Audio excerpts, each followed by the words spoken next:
Fed up with shoveling snow? Can't shake that cold of yours?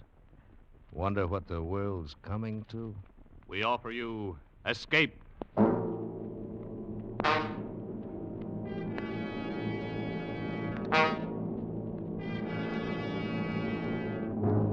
You are alone in a remote village on the Welsh border, surrounded by silent townspeople who are watching and waiting for you to decide to lose your soul.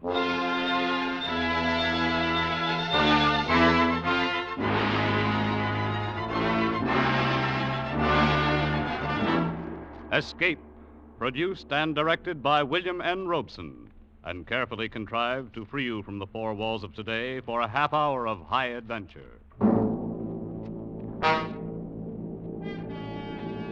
Tonight we escape to a remote section of Wales and a strange village between two worlds, as Algernon Blackwood described it in his eerie story, Ancient Sorceries.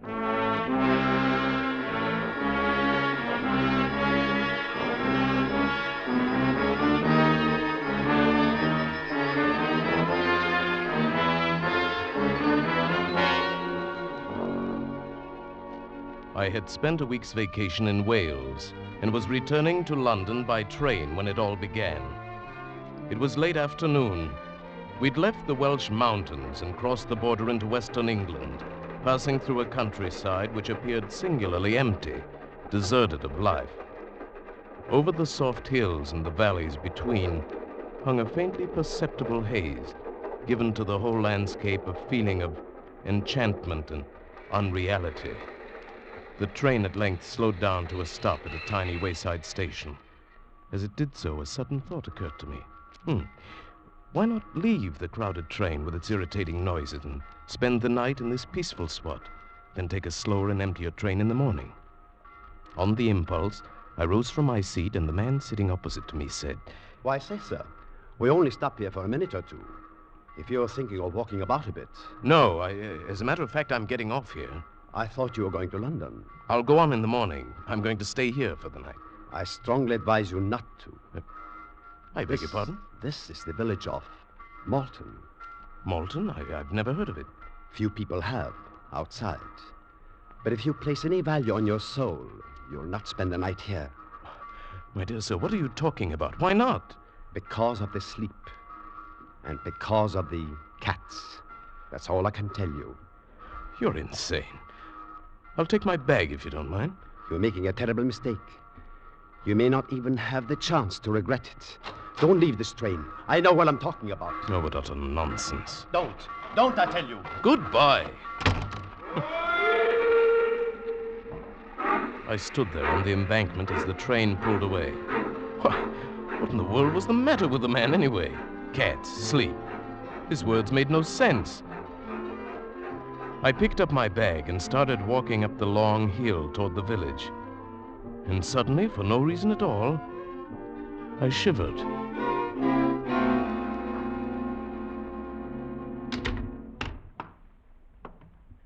Hello? Hello, is anybody here? Yes? Oh, I didn't see you at first. Is there something I can do for you, sir? Why, yes, I saw your sign outside, the Inn of the Golden Bough. I should like to get a room, please. You're planning to stay here?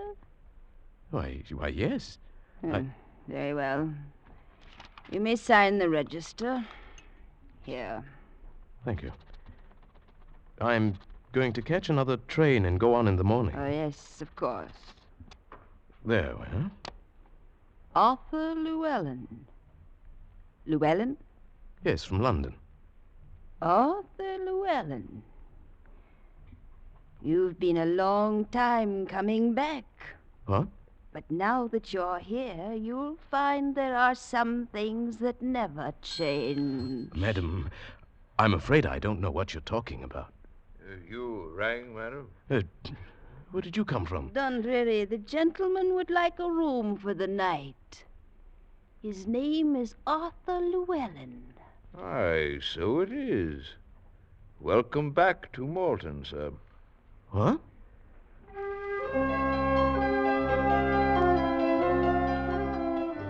Why, I knew I'd never been here before. What was it all about? First the man on the train, and now these people. Were they crazy, or was I? I left the inn and walked along narrow cobbled streets, beneath quaint gables leaning out from the silent, shuttered houses, through dappled pools of light and shadow. It gradually dawned upon me that the village of Malton was centuries old, older than any town in England ought to be. And the people I passed now and then were dressed in the fashion of another day. They paid no attention to me. They went silently about their own business. Yes, that was it. That's what I'd been noticing. Silently. They came and went with only soft padding sounds to mark their passing, as though they walked in shoes with soles of velvet. When I stopped, there was no sound. The silence was unbroken. I hurried on through the streets and came at last to the far side of the village, to a place where the hill broke away sharply from a low, flat wall of stone, perhaps a rampart once. I sat down upon it, and the dreamy, lazy somnolence of the place stole over me. Presently, I don't know how much later, I became aware of the sound of weird music rising out of the vale below me. I looked down from the rampart. The sunken plain at the bottom melted away into a sea of gathering shadow, blurred in a swirl of thickening mist.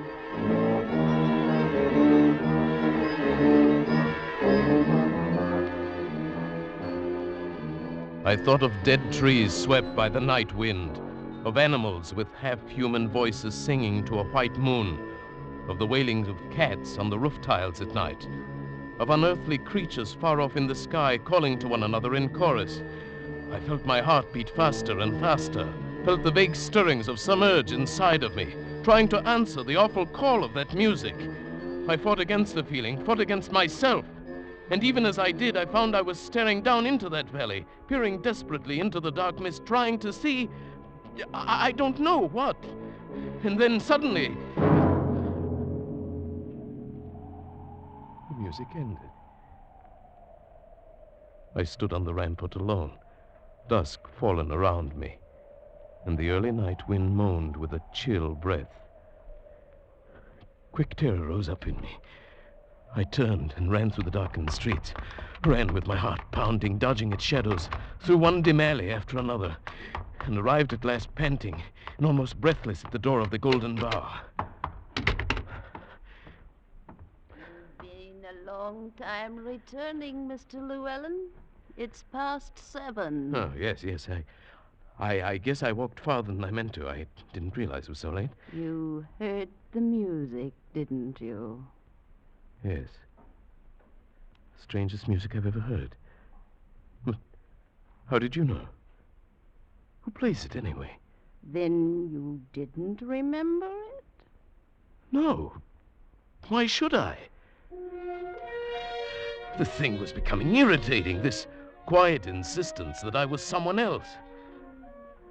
I went in to my lonely dinner and ate as quickly as possible.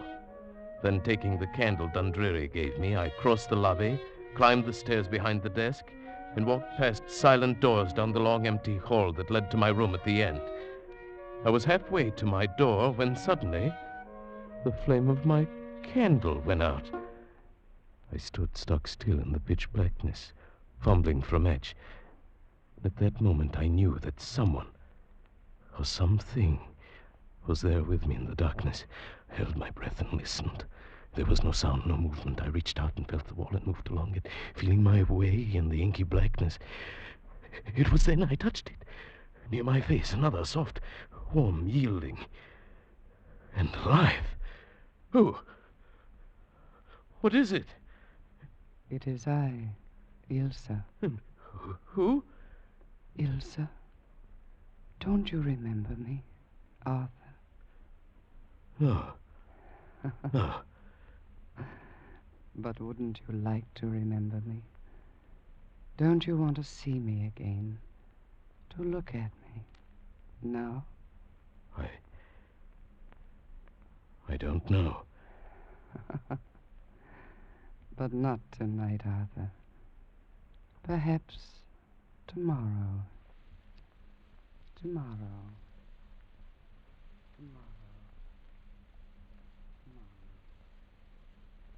I stumbled blindly through the door of my room and shut it behind me.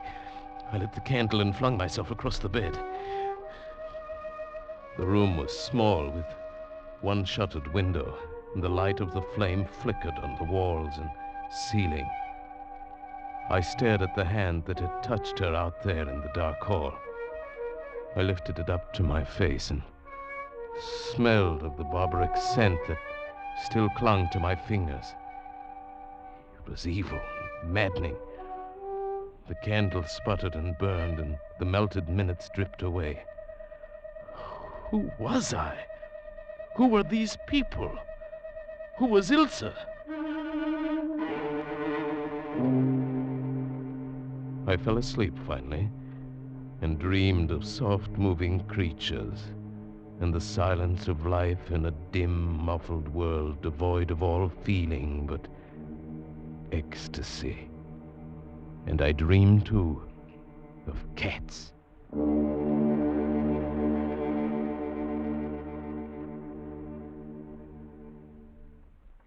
Slept quite late this morning, Mr. Llewellyn. Huh? Oh, morning, Dundreary. I felt as if I'd been drugged. The night air here in Malton is very conducive to sleep. I'd meant to catch the morning train for London. Now it's too late. What a terrible shame. Oh, by the way, Dundreary. Yes, Mr. Llewellyn? Do you, well, I was wondering if you'd know anyone by the name of Ilsa. Ilsa happens to be my daughter, Mr. Llewellyn. Oh, I didn't hear you come in. I hope you were able to sleep well, without any unpleasant dreams. I guess so. I'm so happy to hear it. Perhaps then you may decide to stay with us for a long time. That's very kind of you. No, it isn't kindness, Mr. Llewellyn. But all of us are hoping that you may decide soon. Decide? Decide what?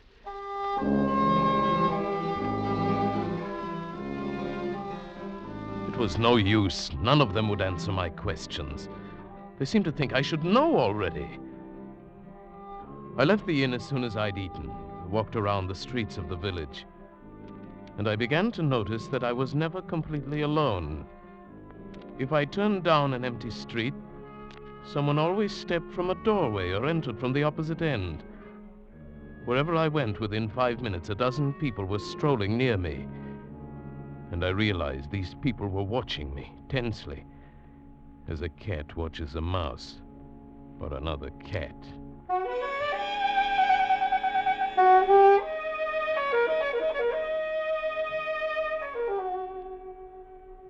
It's quite fortunate you came back early, Mr. Llewellyn. Your dinner this evening is a rather special one. Special? What do you mean by that? You are to have a guest. Huh? Who? An old friend. She's coming now. The girl who came toward us across the room was lithe and slim, and she moved with the sinuous grace of a young panther. She was lovely, exotic, and terrifyingly beautiful. May I present Mr. Arthur Llewellyn, Miss Ilsa? He's been with us for 2 days. Yes, I know. My mother told me. May I sit down, Mr. Llewellyn? Hmm? Oh, yes, please do. Here, permit me. Thank you. You may sit, Andre. Thank you, Miss Ilsa. Then you're Ilsa. Yes. Don't you remember me, Arthur? From last night. It was you last night, wasn't it? Yes. And other nights? Can't you remember all the other nights? No. Then we shall have to try that much harder. It's been such a very long time. Please, Ilse, what is it all of you talk about? I don't understand any of it. You will, Arthur. Unless you leave, of course. Weren't you planning to take a train to London in the morning? Yes. No. No, I've changed my mind. I'm glad you did. We'll try to make you happy here, my mother and I. And then perhaps you'll stay a long, long time. No. I must leave for sure in a day or two. Suppose we wait and see. And meanwhile, if there's anything you want, all you have to do is ask me. All right. Why don't you tell me about... Yes, Arthur? About what? No. No, I don't want to know. I don't want you to tell me. Suddenly, I realized I was afraid to know. Afraid. I should leave now, but I couldn't leave. It was Ilse.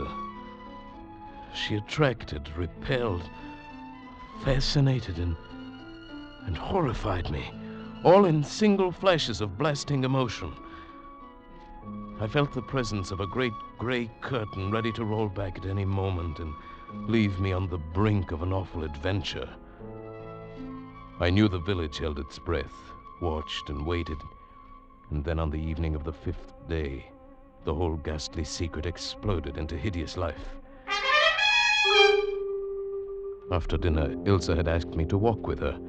It was the first time I'd been outside the inn after dark. We walked through the village in the moonlight, saying little, and came finally to the stone rampart above the sunken plain. We were quite alone. Look, Arthur. Hmm? It's a full moon tonight. Do you know what that means? Yes. It means I can see more clearly how beautiful you are. Do you really believe that? Do you think I'm beautiful?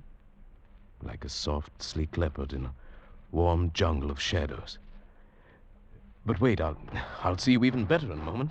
Arthur, what are you doing? These dry leaves by the wall, they'll make an excellent bonfire. There, you see? No. No. What's wrong? The fire. No, Arthur, put it out. All right, Ilse. There, don't worry. It's all right. Hardly had a chance to get started. There, you see, it's all out. Yes, I see. Ilse, why did it bother you so much? Don't you remember? Don't you remember the fire? No. What fire? Oh. No. Don't talk of it. Look at me instead. Look at me, Arthur. Yes, Ilse. Arthur, do you love me? Yes. Yes, Ilse, I love you. I love you and I want you. I'm glad. That means you'll come back to us then. I don't know what you mean, Ilse. You can know everything. Tonight, if you want to. Yes, I do. You must know a part of it already. Down inside. You must remember some of it, don't you? Yes. It's like something buried for centuries inside of me, and now it's beginning to come alive. Let it come alive. Don't fight against it. You belonged to us once, long ago, and you still belong. Yes. I seem to know that. That's why you came back. You heard them calling. You heard me calling. And you came seeking the old life again. Yes. But Ilse, I'm afraid. Are you afraid of me? Look at me. Ilse. Kiss me.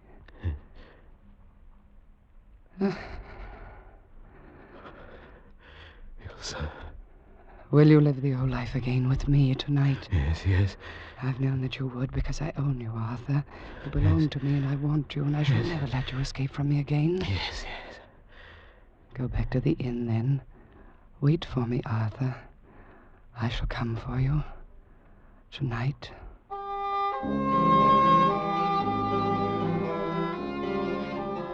Back at the inn, I paced the floor of my room, a tense, uncontrollable excitement driving me along in a nervous frenzy. The dry crypt of memory broke open, and all the things I'd hidden away for centuries poured into my consciousness. I knew now why I'd come here. I knew what I was going to do. And I knew that I was lost. I sensed the rising stir of movement throughout the inn, and outside in the courtyard below my window. I knew what to expect when I threw open the shutter. From every window of the inn and from those of the houses about the court were leaping great monstrous beasts with soft dark fur and eyes that gleamed with eerie phosphorescence. Cats of human size. This then was the secret of Malton, lycanthropy, the witchcraft of centuries long dead and buried. The half-human cries floated up to me, and the moon cast their dark shadows on the ground as they padded across the courtyard and vanished through the narrow streets of the village, heading for a hideous rendezvous. This is what I'd been. This is what I wanted to be now. I scarcely heard the door of my room open behind me. Are you ready, my love? Shall we join them?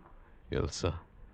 Here, Arthur, the sacred balm, made of vervain and mistletoe and blind things out of the sea.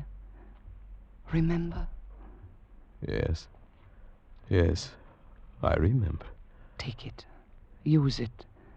We'll change now, transform, leap from the window and join them. Lead us again, Arthur. Yes, but not here, Ilsa, not yet. Wait until we get there. Then we'll change. If you wish. Come then, Arthur, to the stone wall above the grove. That's where we'll change, on the stone rampart.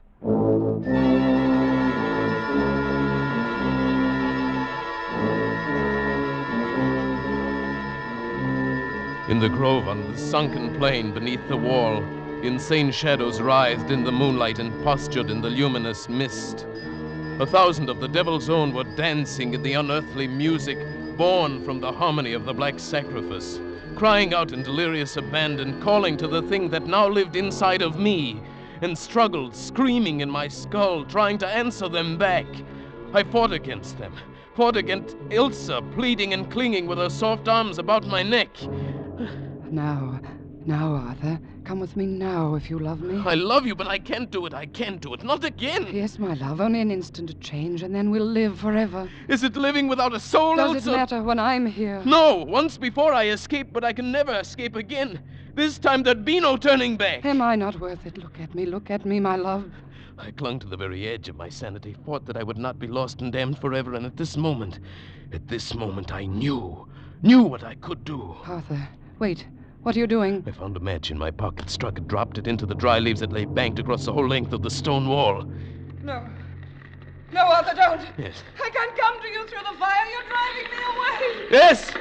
Go, Ilsa, go into the valley. Goodbye, Ilsa! Goodbye! You fall! You fall!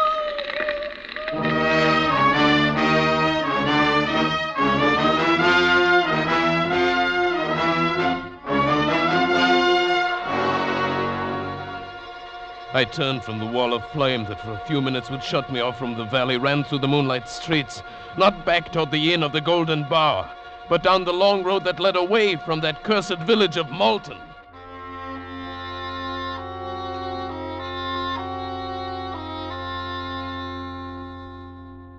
Well, Mr. Llewellyn, I find this one of the most interesting cases of hallucination I've encountered since I began the practice of psychiatry. I tell you, it really happened, Doctor. And having investigated your story a bit during the past week, I'm in a position now to answer most of the questions that have been worrying you since you came back to London. What do you mean, investigated? I went up to Hereford and looked over some of the old records there. Then I motored over to Malton for a couple of hours. Well, then you know it's all true. You saw it. You know I was there. Oh, there's no question but what you were there, Mr. Llewellyn. The lady who runs the inn showed me your name in the register. Said you left suddenly without taking your luggage or paying your bill. She was really quite put out. I see. Well, what of the records, Doctor, the ones you spoke of? I think they really explain the whole thing, Mr. Llewellyn. It seems that during the 14th century, The village of Malton became a kind of headquarters in that part of the country for the practice of witchcraft. Yes. Yes, go on. Numerous trials were held there in the late 1300s, and a great many men and women were convicted of sorcery and burned to death. Yes? In the records of a trial in 1372, I found the name of an Arthur Llewellyn and of Ilse and her mother. That proves it, then. It proves a clear case of hallucination. You knew that story before you went there, not consciously, but somewhere deep in your latent memory. I knew nothing about it before. That man was an ancestor of yours. The story must be known in your family. When you arrived in Malton, accidentally, the association of the name just pulled the trigger, and your imagination did the rest. Yes, but Doctor, my parents died when I was 4. I've never been around any of my family ever. No matter. You see, a childhood memory is amazingly persistent at times. Yes. Yes, I suppose it is. I knew then what I had to do. The only thing I could do. There'd be no use in talking further with the doctor. He'd find some phrase of science to cover everything. He'd even try to explain away the mark I still carried across my shoulder where Ilse had thrown her arm about me in those last mad minutes on the rampart. A mark that was covered with soft gray fur like the fur of a cat. I knew now what had to be done, and what must be done while I still retain my sanity. One last act, final and irrevocable. An act that begins by walking into the railway station at Charing Cross. Good evening, sir. May I help you? Yes. I'd like a ticket to Malton, please. Malton? I don't believe I... It's a little village on the Swansea line near the border of Wales. Oh, yes. Here it is. I don't believe I've ever sold a ticket to Malton before. I don't doubt it. Let's see. 4 and 6, single fare, first class. Did you wish a return trip, sir, or one way? What did you say? Oh, I'm sorry. Make it one way.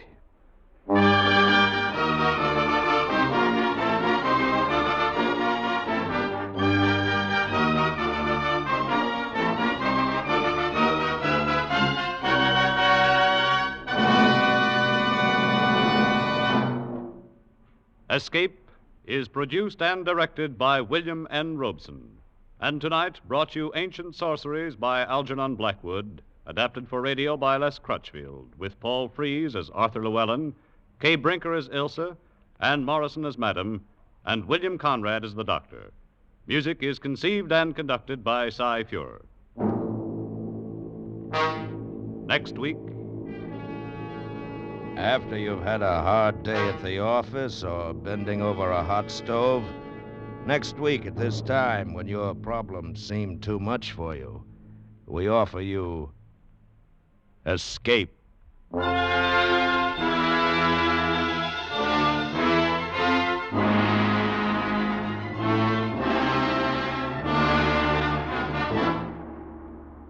Next week, we bring you another exciting story of high adventure.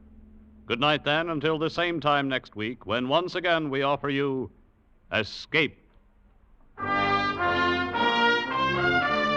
This is CBS, the Columbia Broadcasting System.